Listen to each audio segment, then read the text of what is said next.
ונתן אל החושן המשפט את ההורים ואת התומים והיו על לב אהרון בבואו לפני השם ונשא אהרון את משפט בני ישראל על ליבו לפני השם תמיד. Le Midrash Rabbah il ramène ici que bema zacha Aaron, comment Aaron il était zoché d'avoir Urim et Tumim à libo tamid. Urim et Tumim à libo tamid, c'est-à-dire c'est comme s'il portait sur le mur à Botaï, comme s'il portait sur lui le Beddin chez Elion. Le Beddin Elion qui marlit toutes les psakim, toutes les halachot, toutes les etzot, ממש constamment sur lui, כל הזמן עליו. איך הוא זכה לדבר כזה? C'est pas סתם, on va dire, une fonction ou איזה קמייה qu'on a mis ici, ou bien Maged David, ou comme ça, qu'on les met autour du cou comme ils ont les azous. C'est pas ça, Urim et Tumim, Rabotai. Est-ce que, si on a conscience de ce que ça représente au niveau Rabotai, Gilouï, c'est le Gilouï, Rashut de Da'at Hashem. C'est constamment, voilà, comme si tu as un truc ici. Ouais. Moi je t'achoël, Hachem olé lecha. C'est pas que tu passes par l'intermédiaire d'un dayan ou comme ça. C'est bon, on l'a olé lecha. Comme tu dis un ordinateur, tu as un ordinateur par exemple, t'achoël, Akash Bourou olé lecha. Ça veut dire, c'est que chaque chose que tu veux te marquer dans ta vie, des nyanim, brûler, bon là on l'a, il te donnera tchouva, il te donnera tchouva. Et le Midrash Rabbah il demande là-bas, Bema Zachar, qu'est-ce qui a été Bema Zachar la guerre d'être zoché, que son corps, à bouffe chez l'autre, ouais, arrive à porter une chose comme ça. Parce que on a une statude d'avoine. Imaginez qu'un homme, il arrive à porter une chose pareille, il faut qu'il ait un scrutation dans la bouteille. Et regardez ce qu'il répond le Midrash Rabbah. Le Midrash Rabbah, il répond là-bas que le scrut qu'il a eu à Aaron, c'est la simcha qu'il a ressentie dans son cœur lorsqu'on a nommé Moshe Rabbeinu Mashiach de Am Israël. C'était pas Pachout, Rabotai. Il faut bien se mettre dans le contexte. Aaron, c'était lui, Rabotai, le navire, le manik de Am Israël pendant tout le chameau de Misraïm. Moshe Rabbeinu, il s'est sauvé, lui. Il a tué les Misraïm là-bas. À la Makom, on a entendu qu'il a tué les Misraïm. Qu'est-ce qu'il voulait faire? On voulait le tuer, donc il s'est sauvé, lui. Il n'est pas resté là-bas, déjà. Pendant tout le rond du chameau, il n'était pas là-bas, Moshe Rabbeinu. Il est parti. Et donc, qui c'est qui était là-bas? C'est Aaron. Aaron, c'était lui qui était vraiment le manik de Am Israël pendant tout le chameau. Premièrement. Deuxièmement, c'est le grand frère. C'est pas le petit frère, c'est le grand frère. Aaron, c'est le grand frère de Rabotai. Maintenant, que si jamais Bonorlam devait choisir quelqu'un entre les deux, entre Moshe et Aaron, pour délivrer Am Israël, la priorité, c'est d'abord Aaron. C'est le grand frère, et c'est lui qui est Misharoul Misraïm. On doit lui donner ce kavod quand même. Non seulement Aaron n'a pas eu ce kavod-là, non seulement, mais en plus, Aaron devait être à Botaï le porte-parole de Moshe Rabbeinu. C'est-à-dire que Moshe Rabbeinu, Kaviachol, il avait converti, il n'arrivait pas bien parler. Il bégayait. Moshe Rabbeinu bégayait. Et à cause de ça, il ne pouvait pas parler avec Paro, Véchoulé. Qui c'est qui parlait? C'était Aaron qui parlait. Donc c'est-à-dire qu'Aaron était le porte-parole de Moshe Rabbeinu, comme tu es son secrétaire. C'est le secrétaire de Moshe Rabbeinu. Regardez un peu ce qu'il doit supporter à Botaï. Les initiations cachées. C'est-à-dire déjà, il doit apprendre maintenant la nouvelle que c'est pas toi le Mashiach, c'est Moshe Rabbeinu. Et cette nouvelle, on va lui apprendre comment? Pas quand je lui fais savoir. C'est Moshe Rabbeinu qui vient lui faire savoir. Il dit, allez Mashiach chez l'Am Israël. Deuxièmement, alors que lui, c'est lui le manik de Am Israël, puis il devient le porte-parole. Donc il est tafel. Il est tafel à Moshe Rabbeinu. Son secrétaire, il mange derrière lui, ce que Moshe Rabbeinu dit de faire, il fait. Bataille. Et c'est tout à fait normal, un piteva, d'une manière humaine, que le bonhomme, il ait un peu de peine dans son cœur. On va dire, il ne va pas le montrer. Il va faire des sourires, il va applaudir, il va prendre Moshe Rabbeinu, il va lui serrer la main, Hazakobaro, parce qu'il y a les caméras qui regardent. Hazakobaro. Mais en attendant, la Torah, elle dévoile le Hémet. La Torah, elle ne cache pas. Si la Torah avait vu Rabotai, le moindre pincement de cœur de Aaron dans son cœur, ouais, la Torah n'aurait jamais dit que Aaron était Saméa, quand il a entendu que Moshe Rabbeinu. Et la preuve, c'est que Moshe Rabbeinu lui-même a refusé. Il a refusé. Et pourquoi Moshe a refusé? Parce qu'il savait. Il dit, mais Moshe Olam, tu ne peux pas me demander à moi de faire ça alors qu'il y a Aaron. C'est mon grand frère. Mais il est en Égypte. C'est lui qui est là-bas. C'est lui qui est resté sur le terrain. Moi, ça raconte, je suis parti en Égypte, je suis parti ailleurs, moi. Quand maintenant tu me ramènes à moi, en plus je vais annoncer à Aaron, c'est moi le Mashiach, alors qu'il est mon grand frère. Et en plus il va être mon Mishneh, il va être mon secrétaire. Mais je ne peux pas faire une chose pareille. Alors que je lui ai dit, quel est ton problème? Il dit, mon problème, je ne veux pas vexer mon frère. Il dit, quoi? Tu rigoles quoi? Tu vas voir de tes yeux comment Aaron le Maasé, non seulement tu ne l'as pas vexé, mais en plus il est sa mère avec ton bled. Sa mère avec ton bled. C'est que la Torah qui témoigne ça. C'est que la Torah témoigne que Aaron n'avait rien dans son cœur. Sa mère avec ton bled. C'est qu'il a sa mère d'entendre comment Moshe Rabbeinu, son petit frère, qui n'était pas en Égypte, et que c'était lui le Manigador. et que lui va être son secrétaire. Ça m'a dit à lui, sa mère Betovlev. À quel des cas que le Midrash là-bas il continue, il dit que si Aaron avait su que la Torah allait témoigner sur lui, qu'il est sorti l'Ikrat Moshe Rabbeinu, ouais, sa mère Betovlev, il dit Aaron serait sorti Betupim ou Mimcholot, avec des cymbales et des trucs, et des tambourins. Comme ça, il s'est sorti pour voir. Il demande sur ça, Rav Loupian, il demande Sheila, il demande Shomaba. Est-ce que c'est un reproche qu'on lui fait ou c'est un cheval? Est-ce que c'est un reproche qu'on lui fait de dire qu'il serait sorti Betupim? Ça veut dire que ça va comme si on veut dire, c'est vrai qu'il est sorti sa mère Betovlev, mais pas comme il aurait dû sortir. C'est-à-dire si vraiment ils étaient chaleurs, ils seraient sortis Betupim ou Micholot, avec des tambours et des cymbales. Mais comme c'était bien, c'est bien, c'est quoi la carotte? Ayatovlev. Aval, ça aurait été mieux s'il serait sorti avec des cymbales. Est-ce que c'est un reproche qu'on fait avant, ou bien c'est un cheval qu'on a quand il fait? D'abord on explique que c'est un cheval. On aurait pu croire que c'est un reproche. C'est un mec qui lui avait mieux que ça. Il y avait une madrigue encore plus haute. Sortir des cymbales pour montrer comment je suis fier de mon frère. Content pour mon frère. Content que Moshe Rabbeinu ait été choisi d'être le Mashiach. Et pas Aaron qui était le grand frère en Égypte. Il n'a pas bougé d'Égypte, lui. C'est lui qui portait le fardeau. Et non seulement Moshe Rabbeinu, c'est lui le Mashiach. Moi, je suis son secrétaire, son porte-parole. Regardez le rabaissement qu'on fait à Aaron ici. Et Aaron, la Torah témoigne, il est sorti sa mère Betovlev. Et le Midrash, il dit, si Aaron avait su, on l'avait prévenu, tu sais Aaron, on va marquer ce que tu as fait là dans la Torah. À ce moment-là, Aaron dit quoi? On va marquer, alors ce moment, il s'est sorti avec les tambourins, les trucs. Alors il demande à Loupian, il dit, est-ce que c'est un cheval ou un gnaï? C'est ce qu'on est en train de dire ici, qui serait sorti avec les tambourins. Nous, on aurait pu croire que quoi? C'est un gnaï, c'est un reproche qu'on lui fait. Ça m'a qui l'outil est sorti, c'est vrai qu'on l'a pas. Mais tu aurais pu faire mieux que ça. C'est sortir avec les tambourins quand même. Ouais. Alors Loupian dit non, c'est un cheval. Vous regardez pourquoi? Parce qu'en fait, il dit comme ça. Si Moshe Rabbeinu, pardon, si Aaron la Cohen avait entendu comment le Midrash vient dire que si tu avais entendu, tu serais venu mamash avec les tambourins, ça veut dire qu'il serait dire à Aaron, pourquoi tu avais un hachad, que haz de shalom, j'ai quelque chose dans mon cœur. Si c'est ça ton problème, ta vamina, pour t'enlever ce hachad, je vais te montrer comment je viens recevoir Moshe Rabbeinu, avec le tambour et les tambourins. C'est le mamash rafou, mais tu peux le contraire que de ce qu'on croit.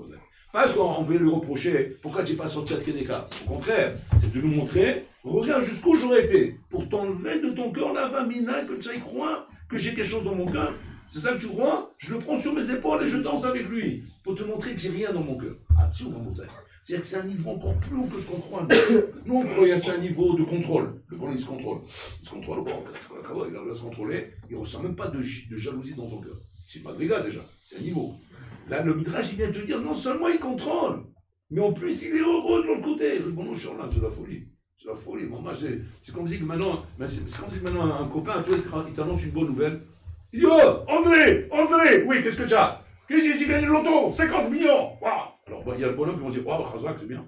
Maintenant, il y a le bonhomme qui va faire à Botaï. Il le prend, il le met sur ses épaules, il danse avec lui. Il dit, quoi, qu'est-ce qui t'arrive? Il dit, mais je suis heureux. Mais attends, mais tu es plus heureux que moi, je ne vais pas danser comme ça. Il dit, mais tu rigoles quoi, je suis heureux pour toi. Ça, c'est la madriga que la Torah demande. Absolument. C'est que la Torah nous demande une madriga, Yotsamea, Besimcha Travero Rabotai, plus que lui. Pas comme lui, plus que lui. C'est la folie. Je ne suis pas, par exemple, on va dire, tu vas dans une khatouna. Ouais, tu vas dans une khatouna. Tu es invité à la khatouna. Alors tu viens, ok, bon, tu fais le cadeau, tu viens, etc. On doit normalement te voir dans la khatouna et se tromper de dire, attends, c'est le papa du khatan? Il dit non, c'est un invité. Mais alors qui c'est là? Rien, il est invité, c'est tout. Mais tu mets rien, il est défoncé, il est déchaîné. Le gars, il est déchaîné. D'où il a cette force? C'est comme ça, lui, il est comme ça. Lui, dès qu'il y a une simpra de quelqu'un, il partage la simpra, pas il la partage. Pas il partage la simpra. Lui, il est sa mère. Lui, il est sa mère. C'est quoi cette mida? Comment un homme peut arriver à une mida pareille? Et est-ce qu'on demande à un homme d'arriver à ça? Oui, on demande à l'homme d'arriver à ça. Et vous savez pas pourquoi? Parce qu'a priori, c'est surhumain. C'est surhumain, je trouve ça. Tu vas dire, ok, ça va, on est content, ça, mais on n'est pas, comment dire, je ne les ai pas reçus les 50 millions. C'est lui qui les a payés en attendant. En attendant, ouais. C'est dans le maaser, peut-être un petit peu comme ça. Il espère peut-être un petit pourcentage. Justement, regarde justement. Sur Aaron, on a dit ça, qu'est-ce qu'il a dit le Midrash? Il a dit, il serait venu avec les tambourins. Rabba, il est tafran, il n'a rien à lui donner. Il peut rien espérer de lui, avec des salons, même des problèmes.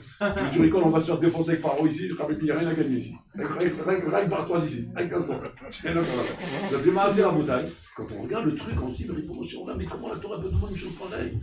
Comment on peut demander à un homme, oui, d'arriver à se surpasser au point pas seulement de partager la joie, mais d'être mamache au top niveau de la joie. C'est ma joie. Ta joie, c'est devenu la mienne. Comment on a une chose pareille? Et ça, c'est dans toutes les circonstances de la vie. Dans toutes les circonstances de la vie. Genre, par exemple, demain, tu es en chiot, par exemple, ton ravel, il a posé une pointe couche en chiot. Tu dois sortir du chiot gonflé, comme si c'est toi qui l'as posé. Ça va foutre. Moi, c'est pas gonflé, je suis dégonflé. Je suis dégonflé, je suis pas gonflé. Pourquoi c'est pas moi qui l'a posé cette question? J'en ai marre. Toujours lui qui pose les bonnes questions. Moi, je suis toujours à l'arrière. Avec le rêve dit tu te trompes sans arrêt, tu fais rien que des erreurs. Je sors pas gonflé du chiot. Ou alors je fais semblant. Ah ouais, je suis bien, je suis content pour toi. Ouais, super. Ouais. D'arriver à Rabotaï à sentir la chose comme si c'était moi-même. En fait, la Torah nous apprend ici quelque chose là-dessous. Elle nous apprend dans Rabotaï un Yesod, qui est le Yesod de la vie. Le Yesod de la vie.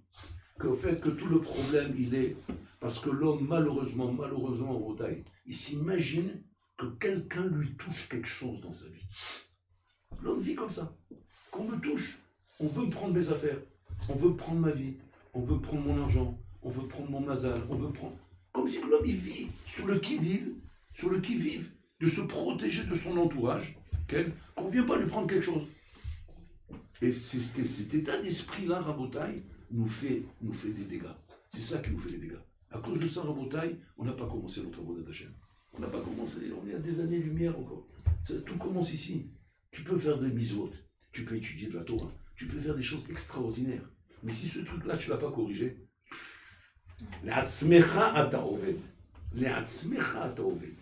ça veut dire quoi? Tu travailles pour toi, tu ne travailles pas pour Hachem. Cette avoda que tu es en train de faire, elle est pour toi. C'est quoi pour toi? Pour ton kavod, pour ta gava, pour qu'on t'appelle monsieur le grand rabbin, pour qu'on t'appelle le grand donateur, pour qu'on t'appelle le grand générateur, pour qu'on t'appelle le grand truc. Tu veux des titres, ça raconte, des titres. Ouais. En fait, il y a les bonhommes qui cherchent les titres dans le business. Il y a les bonhommes qui cherchent les titres dans la Torah. Ouais. Mais en fait, c'est la même maladie. Il y a une maladie dans la Torah, il y a une maladie dans le rôle, une maladie dans le business. C'est la même maladie. Chacun où il attrape. Mais chacun, en fait, ils sont tous pareils. Ils sont tous pareils en Bretagne. Bon, alors là, mais tu dis, Habibi, c'est pas ça que je cherche. C'est la même maladie. C'est la même maladie. Ça ne m'intéresse pas, c'est pas ça qui m'intéresse. Qu'est-ce qui t'intéresse alors? Je te dis ce qui m'intéresse. Ce qui m'intéresse, c'est de voir comment ma Torah, parce qu'Hachem, quand il a donné la Torah à Bretagne, il n'a pas donné un jouet. Il n'a pas donné un bouquin pour lire, pour faire de la lecture. Il a donné sa Torah. C'est quoi la Torah? La Torah, c'est la Chokhma d'Hachem. Hachem dit, je ne comprends pas. C'est pas que je t'ai donné une trottinette, un petit vélo comme ça. Parce que quand je te vois rouler, j'ai l'impression que c'est une trottinette que tu as entre les mains. Tu sais ce que je t'ai donné? Je t'ai donné une fusée interplanétaire, je t'ai donné ma Torah. Avec ma Torah, si tu n'es pas capable d'arriver à ce niveau-là, alors je ne comprends pas qu'est-ce que tu fais avec ma Torah. Qu'est-ce que tu fais? Qu'est-ce que tu as trouvé dans ma Torah? Lecture de Tehillim. Qu'est-ce que tu as trouvé là-bas? Livre de chevet pour passer tes nuits. Histoire intéressante de Midrashim. Le Midrash raconte. Ouais, la sidra de la semaine. C'est ça que tu as trouvé dans la Torah? Tu as trouvé toi? Tu rigoles quoi? Le Torah de chaque les Malachim, là-haut, ils ont entendu que j'allais donner la Torah sur la terre. Mais ils ont fait une manif là-haut. Qu'est-ce qu'ils ont dit, les Malachim? Ils disent, mais tu vois, on ne donne pas la Torah des hommes. Mais ils sont pas au niveau, Birlal. Ils sont pas au niveau de la Torah que tu es en train de leur donner. Tu plaisantes ou quoi? Non, nous, les Malachim, on est au niveau. Donne-nous à nous la Torah. Nous, on est au niveau. Pourquoi on est des Malachim? Nous, on va te faire de la Torah, on va te faire un monde. Mais l'homme, il est dans son entrecôte. Il est dans son couscous, boulette, il est dans ces trucs là-bas. Quel Torah que tu es en train de lire la Torah? Il va te faire une chouchouka avec. Il va te faire un cirque, il va te faire avec cette Torah, un cirque. Donc les Malachim n'étaient pas d'accord. Jusqu'à Moshe Rabbeinu, il a fait taire les Malachim, il a dit, je comprends pas, vous voulez la Torah. C'est marqué, Yachim, là-bas, n'assassine pas, ne tue pas, ne vole pas. Il les a fait taire avec ça. La Torah, elle est pour la terre. Et là qu'il a mis, il faut travailler en montagne. Mais la première chose qu'il faut travailler, c'est ça. C'est puissant. Se réjouir de la réjouissance de l'autre. Ça a dessous en bouteille. Pas se peiner de la peine de l'autre. Ça, c'est facile. Ça, c'est facile. Se réjouir de la joie de l'autre. Ça, c'est difficile. Se peiner de la peine de l'autre, c'est facile, c'est pourquoi? Parce qu'il a de la peine. Il a de la peine, hein, j'ai de la peine aussi. Mais ça fait quand même bien. C'est facile, il a de la peine, ça va. Il ne prend rien, là. Quand il a de la peine, il ne prend rien. Donc j'ai pas du mal à avoir de la peine. Donc là, je fais le mytho, là, tu vois. Oh, le pauvre! Oula, vraiment, je suis touché pour toi, vraiment. Ah ouais, ouais, ça touche. Ça, c'est facile à voter. Mais même quand tu dis la simcha à voter, le bonhomme, il a gagné un loto, il a fait une bonne affaire, il a signé un bon contrat, il a un truc comme ça, et que tu arrives à voir la simcha pour lui comme si c'était toi qui avais gagné, c'est un niveau inimaginable. Et on nous le dit ici, ma voter sur Aaron. Aaron avait la même simcha que si c'était à lui qu'on lui avait dit, c'est toi le Mashiach, c'est toi qui vas donner la Torah, c'est toi qui vas descendre l'étape de la loi, c'est toi qui vas... Moshe Rabbeinu, Aaron, il est de côté, il fait rien. Parce que le sale boulot, c'est lui qui l'a eu. Il s'est retrouvé avec le Hétaïgel, il s'est retrouvé là, il a rendu fou là-bas, il n'en pouvait plus à Rabotaï. Et qu'est-ce qui s'est passé à Karéo? Sa mère, heureux du bien de son frère. C'est quoi le Yesod à Rabotaï? Le Yesod qu'on nous apprend à Rabotaï, c'est la base de la Emouna. Tout ça, c'est la base de la Emouna. Tant que ta base de Emouna n'est pas travaillée, tu ne peux pas arriver à ça. Seulement ça, c'est le point de repère. C'est comme je te dis comme ça. Tu veux savoir si ta base de Emouna est bonne ou pas? Tu dis oui, je voudrais bien savoir, mais bien parce que c'est compliqué la Emouna. Je voudrais savoir si ma base de Emouna elle est bonne. Je vais te dire un test. Il y a un test très facile. C'est quand tu arriveras au stade d'être sa mère de Simchat Rabbeinu. Ça, c'est dire que ta Emouna elle est bonne. Tant que tu n'arrives pas à ça, c'est que ta Emouna elle n'est pas bonne. Pourquoi? Quel rapport?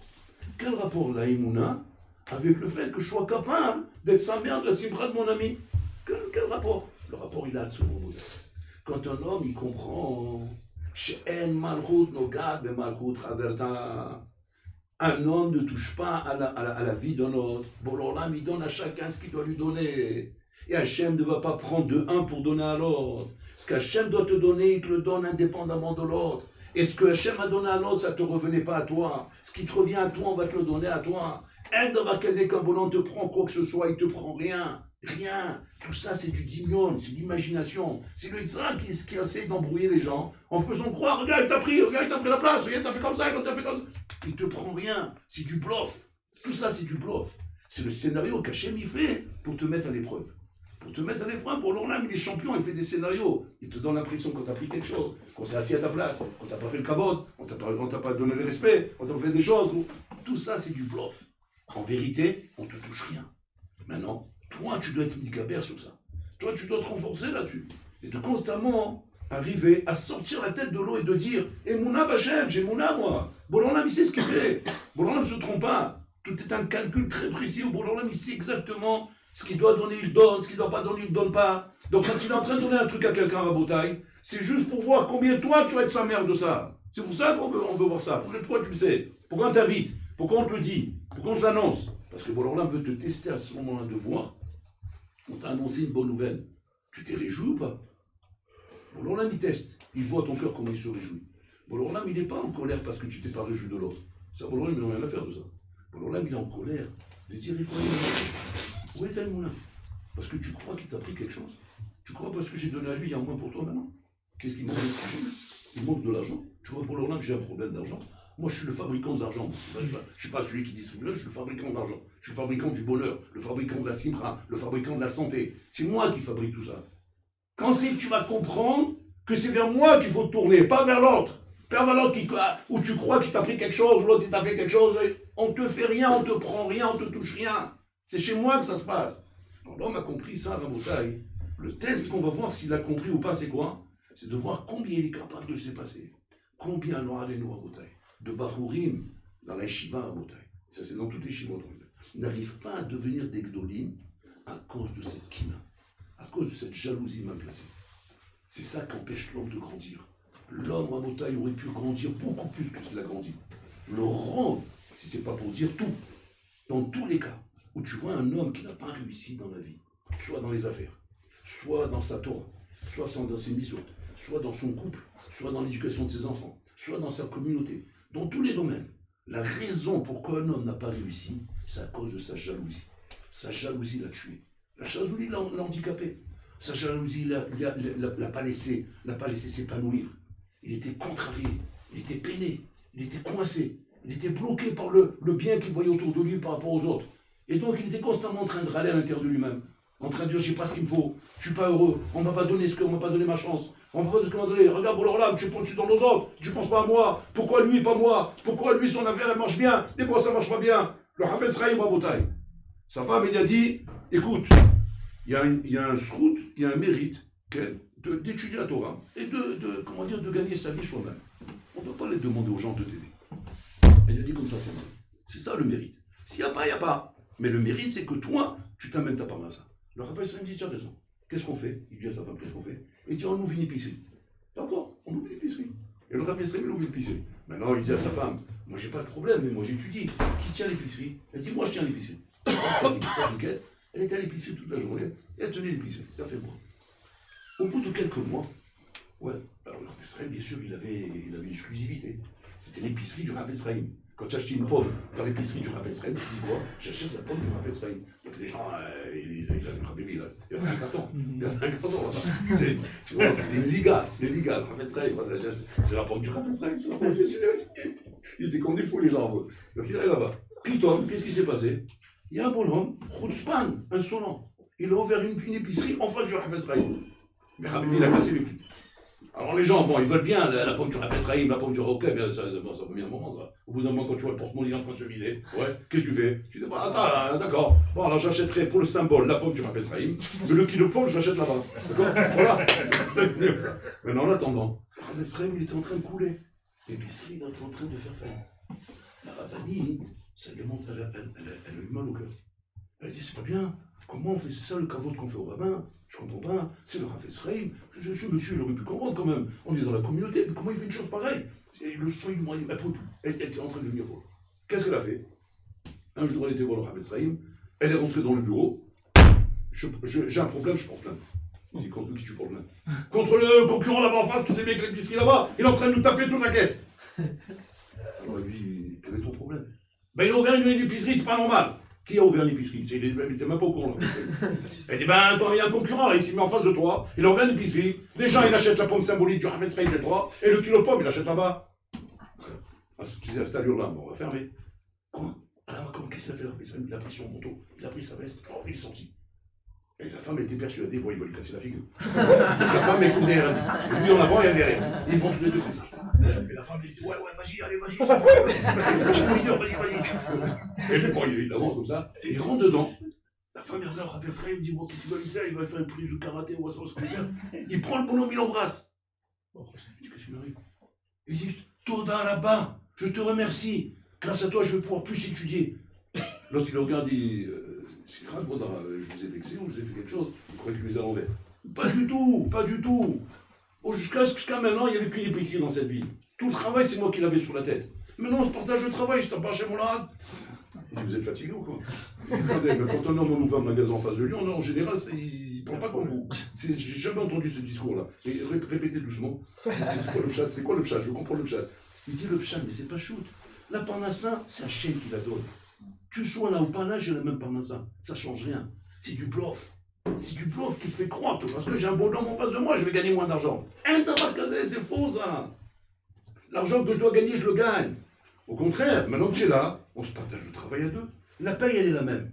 Simplement, je travaillais moins, je pourrais plus étudier. Regardez la scapha, la bataille. Comme un homme, il doit réfléchir dans la vie. Ça, c'est le Hémet, la mitin. C'est le Hémet, la bataille. Jamais les anciens rabotailles étaient dérangés d'être dans des rues où il n'y avait que des cordonniers, où il n'y avait que des marchands de tissus, que des trucs comme ça. Pourquoi rabotaille? Parce qu'ils savaient que la parnassa vient d'Hachem. Hachem, il a un tuyau branché à chaque maison. Il envoie là, il envoie là. Marpatera, que l'autre à côté, il a un tuyau aussi. C'est pas le même tuyau, ça n'a rien à voir. Maintenant, toi, Mahaboul, qu'est-ce qui se passait? Tu t'es tombé dans le piège du Sahara et tu es en train de crier pour qu'il y ait un truc là-bas. Et tu n'arrêtes pas de lui mettre des coups dans les tibias. Mais c'est le même truc chez toi, reste tranquille, chef et chéguet. La kina, rabotaille. La jalousie tue la société, tue l'homme, tue la communauté, et tue l'homme dans ses relations humaines. Alors allez-nous, rabotaille. À cause de ça, la majorité des gens, rabotaille, ne sont pas arrivés à leur madriga. Ils ne sont pas arrivés à leur madriga à cause d'une jalousie qui garde à l'intérieur d'eux-mêmes. Que des fois l'homme ne montre pas, bien sûr il essaie de la cacher parce que c'est honteux quand même de montrer une jalousie. Des fois elle sort, je pense, c'est honteux pour lui, mais le problème il la cache, rabotaille. Mais la Torah elle veut pas d'une jalousie cassée, elle veut pas qu'il y ait du tout de jalousie. Pourquoi? Parce que ça relève de la émouna. Ça relève de la émouna. Si tu as la émouna, tu ne dois pas avoir la jalousie. Ta jalousie est la preuve que ta émouna n'est pas saine. que tu n'as pas de Emouna. C'est que tu n'as pas compris que c'est avec moi que tu as fait. C'est ça le Inyan Rabotai. Quand la Klina Shama, on raconte une fois à Bnei-Brak, là, bon, on a un homme très très riche, très très riche. Il habite à Bnei-Brak, bon, il voulait habiter dans une ville religieuse. Donc il est venu d'Amérique, grosse affaire. Il a dit, je vais habiter dans une ville religieuse, je veux donner un chinour à mes enfants. Donc, pour ses enfants, il a bien blanc. Mais le bonhomme, c'est pas un Khalidi, pas un gros religieux, mais pour ses enfants. Les enfants, bah, au Shem, ils habitent dans le meilleur yeshivot, le meilleur truc ils voulaient être à Bnei-Brak. Regardez. Maintenant, sa femme, elle lui a dit, écoute, la famille, elle a grandi. La voiture, elle est trop petite. Je veux que tu achètes un gros 4x4. Un gros truc, quoi. Une grosse Mercedes, Jeep, un gros truc. On met toute la famille. Il a dit, écoute, on va leur sortir les yeux. On va leur sortir les yeux avec ça, comme ça. Il n'y a pas des trucs comme ça. Qu'est-ce qu'il y a à Bnei-Brak? Il y a des petits tacos comme ça. Des vélos, des trottinettes. Je vais venir avec un truc pareil. Je leur sors les yeux par le ils vont plus de fou. Tu rigoles, moi je veux pas un arabe. Laisse-moi tranquille. Moi je crois un arabe, malheureusement. Laisse-moi tranquille. Donc il voulait pas. Et il y avait tous les jours des disputes. Ouais, c'est pas normal, je comprends pas. Tu es encore au Moyen-Âge, tu crois au Moyen-Âge, c'est pas une histoire. Tu es encore vieux jeu, ma piton, on n'est plus là-bas, il y a les vrais, il faut oui, non, il n'y a pas moyen. Chacun a décidé, la madame, elle a dit, écoute, tu sais quoi, ni toi ni moi. Ouais, tu vas aller chez Rav Steinman et tu lui poses la question. Il dit, tu as raison, très très bien, très bonne idée. Je pose la question à Rav Steinman. Il va chez Rav Steinman pour lui poser la question. Voilà, regardez, j'habite à Bnei-Brak. Bon, mes enfants sont dans les meilleurs yeshivot, Pouniovich, etc. Maintenant, j'ai un problème. Ma femme, elle veut qu'on achète une grosse Jeep. Ouais. J'ai les moyens. C'est pas un problème. Cash. Je fais tout de suite. Cash. Même cash, je peux acheter tout de suite. Ouais, c'est pas une. C'est pas ça le problème. Alors, c'est quoi le problème? Il dit, le problème, c'est. Je suis pas dans le droit. Il faut. Vous vous rendez compte, je suis à Bnei-Brak. On va voir avec un truc comme ça. Il veut qui se prend celui-là. Qu'est-ce qu'il s'imagine? Il s'imagine à Dallas ou quoi? Il veut le rendre fou, là, son truc. C'est pas que tu vas nous rendre. C'est quoi ces trucs-là? Donc, voilà. Je veux pas. Moi je dis non, elle dit oui. Moi je dis non, elle dit oui. On n'aurait pas se disputer depuis 2 semaines. Voilà, faites du CDR, faites le Shalom Vaudra. Le rabbin dit ok. Il dit je peux te poser une question? Il dit oui. Il dit moi, tu as étudié un petit peu dans ta vie? Il dit oui, j'ai étudié, oui, bon prochain. Je suis converti à la Torah et tout. J'ai des chavoutot, bon prochain. Il dit tu connais une Maseret Béalpé par cœur. La Maseret Béalpé par cœur. Kamara, Rachid, Tosot, machin. Par cœur. Par cœur? Oui, par cœur. Non, par cœur, je connais pas. Je peux la lire, si vous voulez, je peux la lire avec le livre, mais par cœur, et encore, même en la lisant, je vais bugger, mais bon, je vais. Ok, laisse tomber. Tu connais un Pérec par cœur? Un Pérec, un chapitre, pas toute la masse, un Pérec par cœur. Non, je connais pas un Pérec par cœur. Et il dit là, ok. Tu connais un DAF par cœur? Un DAF par cœur, bien comme il faut. Je dis, bah, je te pose des questions, tu réponds, et tu dis, vous m'avez tué là. Même le DAF, je connais pas. Ah, tu peux l'acheter la voiture, c'est bon. Il n'y a pas une heure. On fera pas une heure.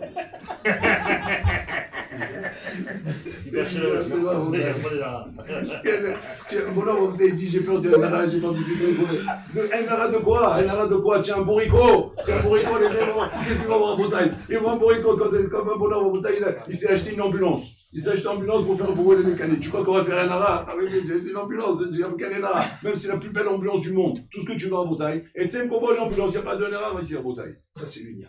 Un homme, il doit savoir exactement la Bretagne, il doit savoir exactement où il est, qu'est-ce qu'il représente dans la vie, qu'est-ce qu'il est dans la vie, pour qu'il sache exactement en Bretagne. La jalousie qu'un homme il doit avoir en Bretagne, c'est Kinat Sofrim. Kinat Sofrim, c'est quoi? Kinat Sofrim, c'est être jaloux en Bretagne, de voir des gens qui n'arrêtent pas de courir derrière les misvot, qui n'arrêtent pas de faire des misvot, des gens qui travaillent sur eux pour ne pas parler la shonara, des gens qui travaillent sur eux pour faire du chesed, pour faire du bien. C'est ça qu'un homme doit être jaloux à Bretagne. Jaloux du bien, pas jaloux du mal, pas jaloux d'une chose à Bretagne, soit de mal, ça c'est pas dire qu'il ne faut pas être jaloux, ou même de choses bien, mais que la chimie te donne de toutes les façons. Tu dois être jaloux Racha de choses spirituelles, que là-bas tu dois faire des efforts. Là-bas tu dois te bagarrer. C'est de ça que tu dois être jaloux. Mais pas de mettre ta jalousie ailleurs, parce que cette jalousie-là, elle t'handicape, elle te met des bâtons dans les roues. Et qu'à cause d'elle, tu n'as pas réussi dans la vie en Bretagne. Le rôle des gens, c'est noir vaillant en Bretagne, n'ont pas réussi à cause de leur jalousie. Biglal Zelo Islichou à Bretagne, comme cette histoire que je raconte toujours à cette histoire qui s'est passée à Tel Aviv. Une vraie histoire en Bretagne, une vraie histoire qui s'est passée à Tel Aviv il y a 20 ans de ça. 20 ans de ça. Un bonhomme en Bretagne, il a travaillé toute sa vie, il s'est acheté la baraque à Bretagne la plus belle qui n'existe même pas en Europe. Même pas en Europe, il me parle parler. Ouais. C'est Chigan, label, avec le certificat en plus. Ouais, c'est un truc là, Chigan. Villa, mais tu sais plus comment la décrire tellement qu'elle était belle. Et le bonhomme, il était heureux. Oh, j'ai acheté la villa de ma vie, j'ai réussi, c'est ma carrière. Ça, c'est mon bijou, c'est ma réussite. Qu'est-ce qui s'est passé? Après quelques temps, un bonhomme, il est venu à côté construire une villa. Juste à côté de lui. Il y avait un terrain, il a construit une villa. Donc, la villa, elle est construite, etc. Belle villa aussi, magnifique. Depuis ce jour-là, sa femme, elle voit qu'il fait la tête. Elle dit, qu'est-ce que tu as? Pourquoi tu fais la tête? Tu étais heureux. Je te voyais, maman, comme un pinson, comme un oiseau en train de chanter, de rouler. Puis depuis qu'il a fait la villa, j'ai remarqué, je sais pas si c'est un rapport, mais depuis qu'il a fait la villa, tu es pas heureux. Qu'est-ce qui se passe? Il dit non. Il dit pourquoi? J'arrive pas à dormir la nuit. Il dit pourquoi tu n'arrives pas à dormir? J'ai l'impression qu'elle est plus belle que la mienne. Mais ça va, mais calme-toi. Ta villa, c'est la plus belle des villas, c'est tout. Tu as dit, lui, il a une belle villa. Et toi, tu as une belle villa. C'est pas chacun, il est content, qu'est-ce qu'il y a? Non, c'est pas possible. Tant que j'ai l'impression qu'elle est plus belle que la mienne, je suis pas heureux encore. Et le bonhomme, il tombait pas la nuit, il savait pas quoi faire. Un soir, à Bota, qu'est-ce qu'il a fait? C'est une histoire vraie, ce que je vous raconte. Une histoire vraie. Un soir, qu'est-ce qu'il a fait? Je raconte l'histoire vraie, d'ailleurs. Un soir, qu'est-ce qu'il a fait, à Bota? Au milieu de la nuit, il se réveille, 2 h du matin. Il se réveille, sa femme, elle le voit, elle dit, qu'est-ce que tu fais? Il dit, ça y est, je sais ce qu'il faut faire. Il s'habille. Elle dit, mais qu'est-ce que tu vas faire? Je vais l'acheter. Chez Bichement, tu vas faire mal. Qu'est-ce que je vais faire? Il dit, laisse-moi faire, je sais ce que je vais faire. Il a le pack, la veste, le blouson, il sort de la maison, et il voit, elle a peur, il dit, attends, qu'est-ce qu'il va faire? Bah, maintenant, il va faire un malheur, il va lui tirer dessus, je sais pas ce que... Il dit, t'inquiète pas, je suis intelligent, je fais pas des bêtises. Il est pas à côté. 2 h du matin. Et il tape, jusqu'à que l'autre, il ouvre le avec le bonnet de lui, il dit, qu'est-ce qui vous arrive? Il dit, combien tu vends là? Combien tu vends la maison?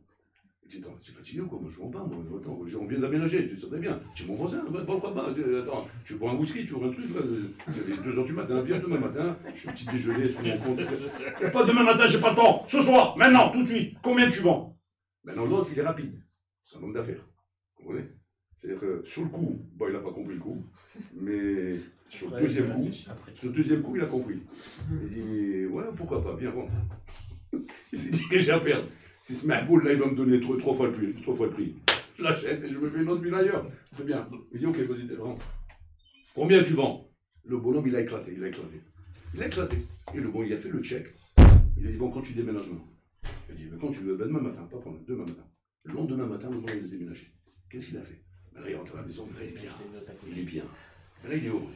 Ben là, sa famille dit, ça, tu es content? Hein? Pour te calmer, tu as vu combien tu as payé pour te calmer? Une blinde, une fortune. Elle a dit, et maintenant, alors qu'est-ce que tu vas faire maintenant? Où tu vas habiter? Là ou là? Je dis, attends, tu vas me voir. Attends demain matin.